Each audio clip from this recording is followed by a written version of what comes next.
saules paneļu pielietojums Latvijā joprojām ir ļoti aktuāls. Ir pieejams arī valsts atbalsts, tomēr to novietošana reizēm rada jautājumus. Un šoreiz mēs sapratīsim, kādas ir mūsu iespējas. Visādas, neierobežotas īstenībā, līdzīgi kā internetā, kā gribi, tā dara un viss strādā.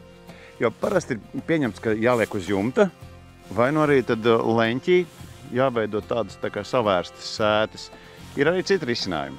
Jā, un šeit mēs redzam daudz no viņiem, un daudz no viņiem ir pat efektīvāk nekā standarta risinājumi. Aplūkosim tos. Jā.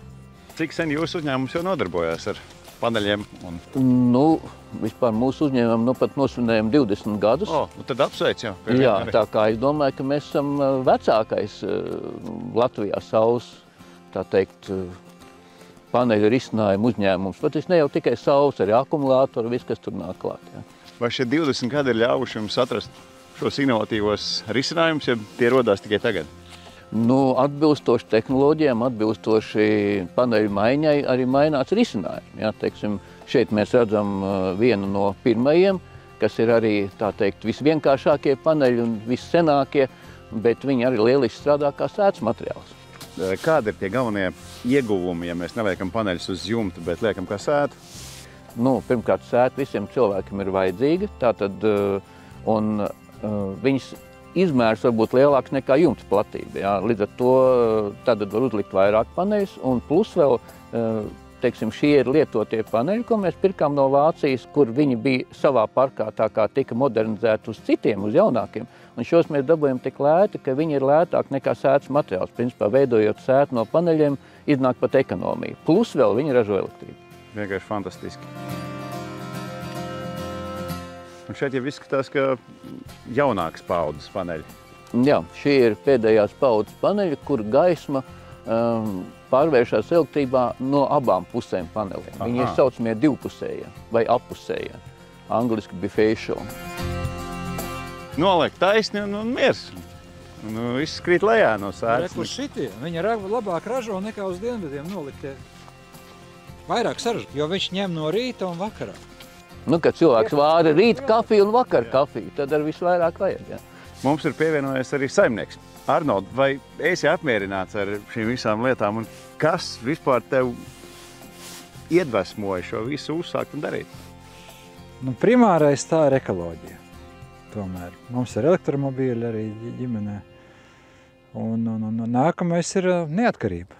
Saimnieks ir apmierināts? Jā, tas tikai ieteiktu citiem.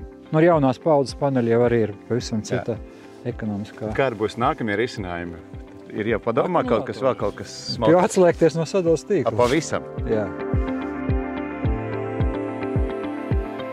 Korīgi sakot, es esmu mazliet uz pauzes par šo jumtu, ka apakšā, kā es pat kā uzzināju, nav nekā cita, kā tikai šie ir latas un saules paneļi. Nu, kondensāts plēvi arī. Nu, plēvī, jā. Bet es domāju, nekā tur nesoša, nekā cita nav. Nē, nekā cita nav. Paneļi kā jumta materiāls, jā. Par ieguvumiem. Tātad, pirmais jau nav nepieciešams jumta sagūta materiāls. Jā, tas ir pirmkārt. Otkārt, viņš ir ilgmūžīgāks teorētiski, jo panelim darbības laiks vai kalpošanas laiks ir 50 gadi, grūti teikt 100 gadi, jo viņš ir stikls. Jā, būtībā domāju, ka mūžīgs jumts. Arī šis ir pirmais šāda veida jumts Latvijā, jā? Nu, zināmais pirmais, jā, mums zināmais. Atkal inovācijas. Jā. Šeit redz apmēram to konstrukciju.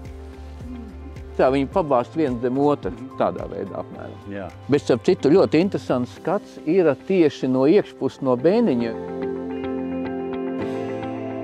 Godīgi sakot, iespaido vēl vairāk. Tā dzīve ir interesanta, jā. Jā, malači. Šis ir asprātīgi un energoefektīvi.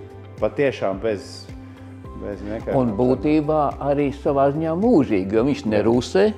Stikls praktiski nenoveco, jā. Tā kā varētu teikt, ka viņš ir mūžīgs, mūžīgais jumts. Šis ir fantastiski. Tiešām.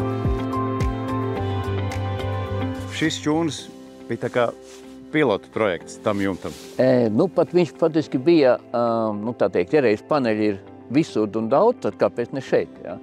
Un šeit ir te redzam hermetisko jumtu, kurš tiešām ir nevis kā daktiņu pārlaiduma tipa, bet ar stikla pakaļ līmi līmētājs, tātad viņš pilnīgi gluds, sniegs lieliski krīt nost.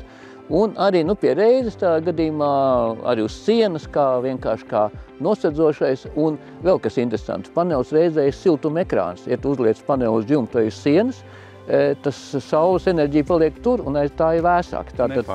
Nepārkarst. Jā, tas arī ir liels iegūms. Starp citu, ja runājam par paneļiem uz jumta, tas ir viens no iegūmiem, ko cilvēki parasti nepamana. Viņiem vasarā būs vēsāk. Un šie paneļi savukārt ir tādi, ko mēs visvairāk tomēr esam redzējuši. Ja? Tad šis risinājums ir gandrīz vai klasisks. Šis arī nav klasisks, jo šeit, ja mēs paiesim tā kā no gala apstīsimies, tad šie stiprinājumi atšķirās ar to, ka starp viņiem var izbraukt traktoru, viņš izpļaut zāli. Jo parasti visiem ir tā, ka ir tieši šķērsniskās sijas, un tu spļauvē rokas trimeri un mokies. Ar šeit mierīgi visā garumā izpļauj un viss ir skaisti. No inovācija uz soļa. Jā.